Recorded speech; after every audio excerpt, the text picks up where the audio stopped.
आयशा एक lady doctor थी और उसकी शादी एक बिजनेसमैन से हुई। उसके शौहर का नाम अरहम था। आयशा के ससुराल में सिर्फ 3 ही लोग थे, जिनमें उसका शौहर, उसकी सास और उसकी ननंद नैना शामिल थी। आयशा चूँकि डॉक्टर थी, इसलिए वो घर में सबके लिए परहेज़ी खाना ही बनाती थी। आयशा, मुझे ऑफिस से देर हो रही है। ऐसा करो, जल्दी से नाश्ता लगा दो, फिर मुझे जाना है। जी जी अरहम, नाश्ता बिल्कुल तैयार है, बस मैंने नाश्ता लगाना है। आप ऐसा करें, जो थोड़ी बहुत तैयारी रहती है वो करें, मैं तब तक नाश्ता लगा दूँ। हाँ ठीक है, और ऐसा करना तुम भी तैयार हो जाना। जाते हुए मैं तुम्हें भी हॉस्पिटल ड्रॉप कर दूंगा। नैना, मैंने नाश्ता टेबल पर लगा दिया है। ऐसा करो, जाकर माँ जी को बुला लाओ, वो भी नाश्ता कर लें। जी भाभी, ठीक है, मैं अभी जाकर अम्मी को बुला लाती हूँ। अरे बहू, फिर से वही दलिया और ये पता नहीं क्या सबज सा पानी बनाकर मुझे दे देती हो। मुझे ये सब नहीं खाना। मैं तुम्हारी मरीज़ा नहीं हूँ। क्यों तुमने मुझे मरीज़ा साबित करना लिया है? मुझे ये सब नहीं खाना। कुछ तो मुझे ढंग का दिया करो। रोज़ाना ये सब परहेज़ी खाने खाकर मेरा दिमाग ख़राब होने लग गया है। अरे माँ जी, ये वेजिटेबल स्मूदी बना कर दी है और ये दलिया, ये सब कुछ आपकी सेहत के लिए ही तो कर रही हूँ माँ जी। आपको पता है ना, आपका कोलेस्ट्रॉल बढ़ जाएगा, फिर आपकी तबीयत ख़राब हो जाएगी। मैं एक डॉक्टर हूँ, इसीलिए अच्छी तरह समझती हूँ कि आपकी सेहत के लिए क्या अच्छा है और क्या नहीं। आपको यही सब खाना होगा माँ जी। अम्मी, आयशा ठीक ही तो कह रही है। वो जो कुछ भी कर रही है आपकी सेहत के लिए कर रही है। वैसे भी चटपटे खाने आपकी सेहत के लिए अच्छे नहीं हैं, और ना ही तली हुई चीज़ें। डॉक्टर ने भी मना किया हुआ है, इसलिए आप आयशा को तंग मत करें। ठीक है, फिर ये सब चीज़ें तुम लोग ही खाओ। मुझे नहीं करना ये नाश्ता, मैं जा रही हूँ। ऐसा कहते ही सालिहा उठकर अपने कमरे में चली जाती हैं और वो सब लोग एक दूसरे को देखते रह जाते हैं। अम्मी, आप वाकई ठीक कहती हैं। भाभी ने हमें वाकई अपने मरीज़ ही समझ लिया है। हमेशा मरीज़ों वाला खाना देती हैं। बदमज़ा जायका खा खा कर तो मेरा खुद दिल अजीब होने लग गया है। पहले कितने मज़े मज़े के मसालेदार खाने खाते थे ना। बस मेरी बेटी, तुम भी परेशान मत हो, और अब मैं भी नहीं होंगी। मैं अब देखती हूँ किस तरह आयशा हमें बदमज़े खाने खिलाएगी। मैं ऐसा बिल्कुल नहीं करने दूंगी। अब वही बनेगा जो हमारा दिल चाहेगा। इसलिए आज तुम जाकर दोपहर के खाने में चटपटी मसालेदार बिरयानी बनाओ। कितने दिन हो गए हैं कि हमने ये नहीं खाया।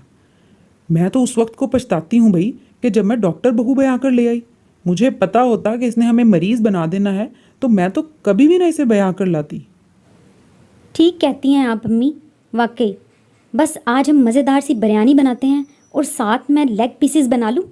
बस वो सब कुछ मैं बना के लाती हूँ, इससे पहले कि भाभी आ जाए। बस मैं जल्दी से जाकर खाना बना लेती हूँ। अरे वाह भाई, आज तो किचन में नैना है। नैना खाना बना रही है। ये क्या बना रही हो नैना?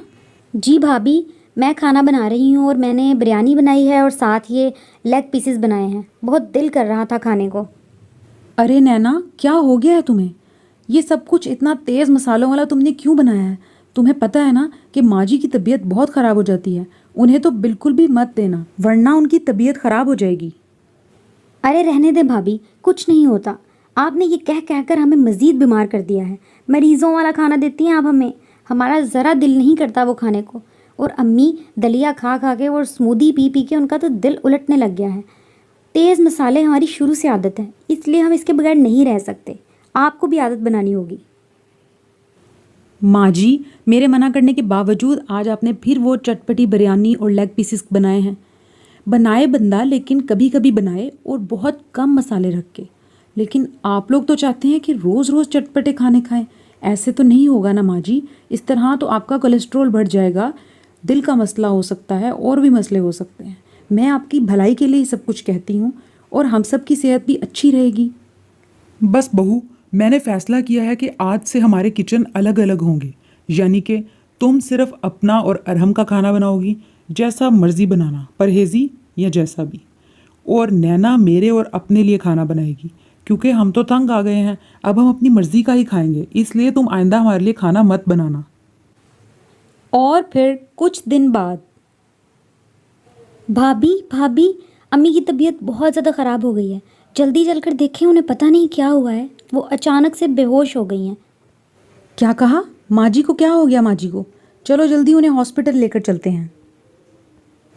हॉस्पिटल पहुंचकर उन्हें पता चलता है कि उनकी माँ जी को हार्ट अटैक हुआ था। डॉक्टर्स ने बताया कि उनका कोलेस्ट्रॉल लेवल बहुत ज़्यादा हाई हो गया था, जिसकी वजह से उन्हें हार्ट अटैक हुआ है। वो सब लोग बहुत परेशान हुए। डॉक्टर ने कहा कि ये सब खानों की बद परहेज़ी की वजह से हुआ है।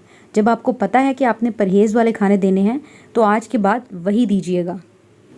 भाभी मुझे माफ़ कर दें, ये सब कुछ मेरी और अम्मी की वजह से हुआ है। हम लोग बज़िद रहे चटपटे खाने खाने पे और आज अम्मी की ये हालत हो गई। आप बिल्कुल ठीक कहती थी, लेकिन हमने आपकी एक नहीं सुनी। काश मैं आपकी सुन लेती तो आज अम्मी यूँ मुँह मौत के मुंह में मत होती। शायद ये सब कुछ मेरी वजह से हो रहा है, मुझे माफ़ कर दें। हाँ नैना, मैं एक डॉक्टर हूँ और जानती हूँ कि क्या चीज़ किस मरीज़ के लिए ज़रूरी है और क्या नहीं। मैं इसीलिए तुम लोगों को मना करती थी, लेकिन तुम लोग मेरी एक नहीं सुनते थे। लेकिन अब पछताने की बात नहीं, तुम्हें अपनी गलती का एहसास हो गया, यही काफ़ी है। आज के बाद हम माँ जी का मिलकर ख्याल रखेंगे और परेशान मत हो। आयशा बहू, तुम बिल्कुल ठीक कहती थी। तुमने मेरा बेटियों से बढ़कर ख्याल रखा है। तुम जानती थी कि मेरी सेहत के लिए क्या ज़रूरी है, इसलिए अब हम बिल्कुल भी ज़िद नहीं करेंगे।